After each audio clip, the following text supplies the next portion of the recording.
Bonsoir, sans polémique. Que la vérité, rien que la vérité. Voilà, mesdames et messieurs, c'est ce nouveau programme que nous allons commencer sur Code 243 et nous allons, en compagnie de mon ami et frère Freddy Monanga. Bonsoir Freddy. Bonsoir. Nous allons discuter des sujets de l'actualité et nous allons apporter un point de vue après enquête sur terrain. Et nous allons commencer ce soir avec un premier sujet, le voyage médical ou sanitaire du président élu Étienne Tshisekedi sur Bruxelles. Qu'est-ce que tu as appris à ce sujet? Bon, il y a eu une très mauvaise communication de l'UDPS et ce n'est pas nouveau. J'ai l'impression que ça leur colle à la peau. Ils ont très mal communiqué, ils ont très mal géré la situation. Maintenant, il y a un fait, le président a voyagé, mais ils ont très mal géré la chose. Et ils continuent à mal gérer l'information. En fait, tu as raison, pour ceux qui nous suivent. On a vu depuis le début de cette semaine, même la RTNC, le gouvernement se mêler de cette entreprise. Certains documents ont été relâchés, tels que le certificat médical, même le plan de vol. Je me souviens avoir vu le numéro de la compagnie belge qui s'est occupée de ce transfert. Qu'est-ce qu'il y a en dessous, le gouvernement est-il involve? Qu'est-ce qui peut être dit, à ton avis? Moi, je crois que le gouvernement a essayé de mettre l'information à la disposition des Congolais pour peut-être éviter, imaginons par exemple que le président Tshisekedi, que les choses se passent mal durant le vol, et ils aimeraient peut-être être blanchis en disant qu'ils ont offert un avion au président, mais que s'il se passe quelque chose de mal durant le voyage, ils ne sont peut-être pas impliqués. C'est peut-être ça. Peut-être, parce que, mesdames et messieurs, pour ceux qui suivent Code 243, nous avons eu à interroger certaines personnes. Ici, je voudrais citer M. Michel Biaye Kabeya, qui était à Kinshasa, qui a pourtant donné un conseil à nos frères de l'UDPS pour leur dire qu'officiellement, le président Tshisekedi, qui a été Premier ministre, qui a exercé des hautes fonctions en RDC, est légalement ou légitimement en droit de demander une quelconque aide au gouvernement. Il n'y a pas d'honte à le faire. Ce n'est pas être traité de collabo, c'est le terme de la diaspora. C'est tout à fait normal, vu ses fonctions, vu sa stature politique, que le gouvernement lui apporte cette aide-là et qu'il puisse être évacué. Donc Parce que c'est l'argent du contribuable congolais. Exact. Ce n'est pas l'argent du pouvoir en place. Exact, exact. Ça, c'est une très grande précision. Ce n'est pas l'argent de Lambert Mende, ni encore moins de Joseph Kabila. C'est l'argent de la RDC, que vous et moi payons au travers des taxes ou autres contributions que nous recevons de l'extérieur. Donc, on a appris tout à l'heure, en entrant en studio, qu'il a finalement atterri sur Bruxelles. D'après la dépêche que j'ai eue, il serait chez lui. Bon, on vérifiera avec ceux qui sont en Belgique. Le plus important pour nous, c'est qu'il ait eu un safe, comme on dit en anglais ici, un voyage safe. Et nous lui souhaitons, au nom de Compte 243, toutes les bonnes choses qu'il récupère. J'espère que ça va bien se passer pour lui là-bas et qu'il sera bien soigné et qu'il pourra rentrer au Congo en bonne santé. Voilà, qui pourra rentrer au Congo en bonne santé. Et donc là, nous demandons à la famille, nous demandons à nos frères de l'UDPS d'être plus ouverts, de mieux préparer l'information, parce que lorsque il y a plusieurs informations qui sortent, ça fait désordre. Finalement, on ne sait plus qui dit quoi. On a entendu Félix donner une information pour dire que papa voyagerait dans un avion privé, finalement, un avion d'une compagnie normale. Finalement, on le voit être arrivé par un avion sanitaire. Il y a plusieurs versions. On a vu des personnes apparaître à l'RTNC, des démentis à gauche, à droite. S'il vous plaît, mesdames et messieurs de l'UDPS, c'est un parti qui est la mère, le parti, disons, la fille aînée de l'opposition. Vraiment, de ce côté-là, arranger, organiser cela mieux. Parce que M. Étienne Tshisekedi, c'est peut-être votre membre, c'est peut-être votre père, votre cousin, votre oncle, mais c'est un homme public. C'est un grand homme pour le Congo, donc il faut gérer cette information en pensant à cela. Ce n'est pas n'importe qui, M. Tshisekedi. Exact. Et même ceux qui croient que s'occuper de sa santé, c'est s'occuper de sa vie privée, non, nous sommes en droit. J'aimerais vous dire qu'ici aux États-Unis, alors que Hillary Clinton n'est pas encore, nous ne sommes pas encore dans les présidentielles 2016, On en parle déjà. On en parle. De sa santé. On parle de sa santé. Il a dû passer à la télévision pour prévenir qu'elle n'avait pas un problème avec un problème de tête. Parce qu'on on soupçonnait qu'elle avait eu un malaise. Donc, ne nous alarmons pas. Ne perdons pas, le nord ou les pédales. C'est important. Mais en tout cas, UDPS, nous vous demandons, soignez votre communication. Nous sommes là pour vous aider. Plusieurs confrères sont là, Freddy et d'autres personnes qui sont là dehors. Aider à avoir une bonne communication qui soit basée sur la vérité. Sur la vérité. Mais à propos du UDPS, dis-moi, Félix s'est levé. Et qu'est-ce que tu en penses? Plusieurs personnes, en fait, de dauphins. Nous souhaitons, oui, le rétablissement de Papa Étienne, mais soyons responsables. Si demain, il devait passer un temps de récupération un peu plus long à l'hôpital, qui pourrait prendre les rênes de ce parti? Parce qu'on a vu beaucoup d'agitation. Je crois que tu as lu ça tout comme moi. Oui, il y a extrêmement beaucoup, il y a beaucoup d'agitation, il y a des choses qui se disent. Mais moi, la première question que je me suis posée, est-ce qu'il y a la démocratie dans ce parti? Et donc, je suppose que la continuité de ce parti doit continuer, même après, parce que bon, il va y avoir un après, M. Tshisekedi. C'est sûr. Et donc, est-ce qu'après lui, la transmission va se passer de manière démocratique ou pas du tout? Et là, vraiment, j'ai un point d'interrogation, parce que, comme d'habitude, l'information dans ce parti n'est pas très claire. Il y a 46 000 sons de cloche, on ne sait pas vraiment quoi penser, quoi. Non, c'est vrai, Freddy, mais ce qui me vient à l'esprit, je sais que nous tous, nous sommes sortis de cette école-là. L'école du DPS, ce sont les textes rigides que vous devez tous, auxquels vous devez tous être soumis et obéir. Je sais que pour qu'il y ait une passation demain, il faudra qu'il y ait un congrès et que le congrès élise. Je ne vois pas, j'ai eu personnellement interviewé Félix à ce sujet. Je crois qu'il est également légaliste, malgré qu'il est aujourd'hui le premier outsider qui apparaît. Il a été légaliste pour dire que ce n'est pas le sujet de l'heure. Le meilleur candidat pour eux, 2016, c'est toujours M. Étienne Tshisekedi. Mais me vient à l'idée, il y a beaucoup d'influence sur terrain. On sent qu'il y a un problème d'unité ou d'unification. À ton avis, qu'est-ce qui peut être fait à ce stade-ci? Bah écoute, d'abord, comme tu l'as dit, il y a plusieurs courants. Il y a plusieurs courants actuellement dans l'UDPS. Et chaque courant revendique sa légitimité. Mais moi, il m'est arrivé à l'esprit quelque chose, peut-être que je pourrais partager avec toi maintenant. Je t'en prie. Ce parti a été créé par combien de personnes exactement? Une vingtaine. Une vingtaine de personnes. Et bon, beaucoup nous ont quittés aujourd'hui, mais ils ont des héritiers aussi, ces personnes-là. Ces personnes ont des héritiers. Effectivement. Alors, pourquoi... Moi, je me suis dit, est-ce qu'il serait peut-être possible que les héritiers des fondateurs de l'UDPS je te vois venir, peuvent se réunir aussi pour faire quelque chose pour ce parti-là?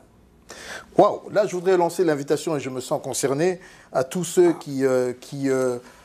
tous les fils, les survivants de ces 22 qui étaient signataires de cette UDPS originelle. Peut-être qu'il serait temps de pouvoir s'asseoir et... c'est le travail de nos pères, le travail de nos mamans. Nous avons vécu cela les uns et les autres à différentes étapes. Mais aujourd'hui, il faut reconnaître que la famille Tshisekedi a continué à porter ce fardeau jusqu'à nos jours et nous les en remercions pour cela. Mais peut-être qu'il serait grand temps d'y penser parce que en tant que fille mère de l'opposition, ce parti qui a eu toute la bonne organisation, il lui a manqué une chose, c'est de diriger le pays. L'UDPS a formé tous ceux qui sont dans l'opposition aujourd'hui. Je peux vous citer des grands noms qui peuvent peut-être vous étonner, des grands hommes politiques aujourd'hui qui sont passés par là. Oui, beaucoup. Qui sont passés par là. J'ai été étonné d'apprendre que Vital Kamerhe était passé par l'UDPS aussi. Que dire de tous ceux qui ont flirté avec l'UDPS parlant de même dans la majorité présidentielle, il y a des personnes qui Lambert Mende, dans l'UDPS. Exactement, il y a plusieurs personnes qui sont passées par là. Et je crois que c'est une idéologie, un courant qui ne devrait pas se perdre. Voilà, mesdames et messieurs, notre premier point, c'était celui-là, Étienne Tshisekedi. Et comme le disons dans cette émission, c'est sans polémique. Et rien que la vérité. Rien que la vérité. Notre point numéro 2, c'est le sommet. Vous et moi, Freddy, nous avons vivant à Washington, D.C., on a vu comment la circulation était difficile. Wow. Les rues étaient bombardées de militaires, de policiers, Secret Service et autres. Voilà. Parlons-en. J'ai l'impression que dans la communauté, le sommet est plutôt vu comme politique alors qu'il est ailleurs. Mais oui, effectivement, là, j'allais d'ailleurs commencer par là, mais tu m'as dévancé. Effectivement, le sommet, quand le président Obama a lancé le sommet, il a bien insisté que c'était d'abord économique, avant d'être politique. Économique, politique, et puis un peu, on parlerait de la santé, de la sécurité. Mais le Congo était un cas spécial. Le Congo, c'est parce que, comment dirais-je, pour le Congo, les États-Unis ont invité aussi des partis politiques de l'opposition et ceux de la majorité pour qu'ils puissent se retrouver dans un forum, discuter et se parler. Parce que, bon, comme tu le sais, ils ne savent pas se parler au pays. Alors, il faut qu'on les fasse parler quelque part. Quelque part, oui. Alors, avec le bâton, on les a fait parler ici entre eux. Est-ce que là, on justifie ce que Ouadé a dit un jour, que la classe politique congolaise n'avait pas encore acquis une certaine maturité? Je laisse cela à M. Ouadé et aux téléspectateurs. Moi, j'ose le dire parce que j'étais dans la salle et j'ai entendu, et j'espère que les images viendront, j'ai entendu les membres des deux délégations se dire c'est malheureux, on se retrouve à Washington pour parler de nos problèmes, on aurait dû le faire au Congo. Voilà. Ça, c'est entre parenthèses parmi les petites phrases. Je t'en prie. Voilà, c'est ça. Et donc, le sommet était d'abord économique, mais rappelle-toi, avant le sommet, il y a d'abord eu autre chose. Les jeunes, oui. Le président américain a reçu des jeunes prochains leaders de plusieurs pays africains. Et il a beaucoup insisté sur la politique, la bonne gouvernance, et parce que la bonne gouvernance... Sur les lois, parce que la bonne gouvernance, comment dirais-je, fait en sorte... entraîne le fait que l'économie va bien marcher. Exactement. D'ailleurs, pour le citer, je t'en prie. J'ai quelques phrases ici, il a dit « La responsabilité des dirigeants africains dans la mise en place d'un environnement politique propice au développement économique. La clé de la prochaine ère de croissance en Afrique ne se trouve pas ici aux États-Unis, mais en Afrique. » Donc, comme ils sont venus ici, ils ne sont pas venus trouver la clé de la croissance africaine. La clé se trouve en Afrique. C'est pour dire que ce sont les Africains qui doivent travailler pour que l'Afrique puisse connaître une croissance et améliorer le quotidien de nos populations. Et une phrase très importante qu'il a eu à dire, ça devant les chefs d'État. Il leur a dit mais l'état de droit est encore plus important. L'état de droit. Parce que les gens doivent être capables d'envoyer des biens sans payer un pot de vin ou embaucher le cousin de quelqu'un Wow, ça c'est fort, ça. Ça c'est très fort. Ça c'est très fort. Et donc c'était d'abord économique, après c'était politique, mais bon, les Congolais, on a plus vu la branche politique, on a oublié qu'il y avait la sécurité, il y avait la santé, et on a des problèmes le système sanitaire au Congo, disons le système de santé au Congo plutôt, n'existe presque pas, oui. Et donc ils en ont parlé, il y a eu des débats, mais ces débats-là, dans la presse congolaise, j'ai rien vu. Exactement, tu n'as rien vu. Mais je voudrais qu'on revienne un peu, parce que il y a dans cette diaspora souvent ce thème qui revient, complot contre la RDC, complot fomenté par la communauté internationale, complot, j'en lis tout. C'est vrai, il y a certaines choses. Mais lorsque notre cousin, comme on aime bien l'appeler, président de la République des États-Unis, d'abord que je voudrais féliciter ici, parce que c'est vrai que les Africains, en général, nous nous étions dit que bon, voilà, le président Obama ne se tourne pas vers l'Afrique, mais là je crois que c'est magistral, ce qu'il a fait à sa 6e année. D'abord réunir les 500 jeunes, ça fait quelque temps qu'ils étaient en formation, triés selon des critères très précis, mais se dire qu'aujourd'hui c'est quoi, 33 milliards de dollars 33 milliards de dollars, oui. Voilà, qui vont investir dans les prochaines années dans différents secteurs. Et comme il le dit lui-même, la clé de notre côté, qui demande quoi? Et tu l'as dit, bonne gouvernance. État de droit. État de droit. justice, liberté. Et on l'a même vu, et ce sera d'ailleurs le dernier volet de notre émission, hein, certains dérapages qu'on a connus au sommet, qui caractérisent d'ailleurs ces fameux gouvernements. Mais revenons un peu sur l'économie. Je sais que tu as fait pas mal de recherches. Avant ce sommet africain, États-Unis-Afrique, qu'est-ce que le monde a eu organisé au préalable? Bon, ce sommet, c'est le premier sommet États-Unis-Afrique. Mais les Américains ont fait ça aussi pour rattraper le retard. Parce que les Chinois ont déjà fait plusieurs sommets. Même la Ligue arabe, l'année passée, était à son 3e sommet. Même si ce n'est pas régulier, parce qu'il y en a eu en 77, 2010 et 2013. L'Europe aussi a son sommet.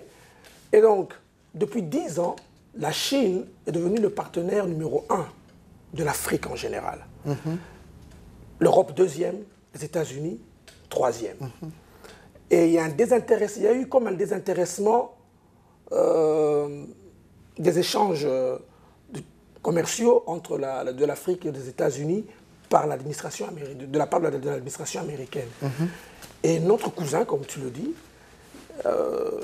a travaillé dur durant ces 2 mandats pour arriver à ce résultat. Ce n'est pas quelque chose qui est venu spontanément. Ouais.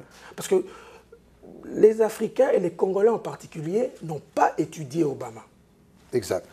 Quand remontons dans le passé, Obama, il a étudié à Harvard. C'est un élitiste, oui. Le premier noir à avoir dirigé le journal de la faculté de droit de Harvard. Quand il a terminé, avec, chez nous on dira avec distinction, il a eu beaucoup d'offres. Sa femme aussi d'ailleurs. Des grands cabinets. Mais il n'a pas accepté ça. Il est allé travailler, chez nous on dirait, à la commune. Pour le service de ses frères. De sa communauté, exactement. De sa communauté. Et il a vu qu'il y avait des limites. Alors il s'est dit, parce qu'aux États-Unis, vous avez le Parlement de l'État, l'Assemblée, disons le Parlement de l'État et le Parlement national. Oui. Il s'est dit, je passerai à un autre niveau. À propos, hein, État, il y a 50 États, disons 49 plus un district, c'est de ça qu'on parle. Donc, Donc il devient sénateur, parlementaire de l'État de l'Illinois. Il travaille pour la communauté, mais il trouve qu'il y a des barrages. Et pendant ce temps, il est allé plusieurs fois en Afrique, il est allé se ressourcer dans sa famille paternelle, il dormait par terre, il vivait, parce que sa grand-mère ne vit pas en Nairobi, c'est dans le village.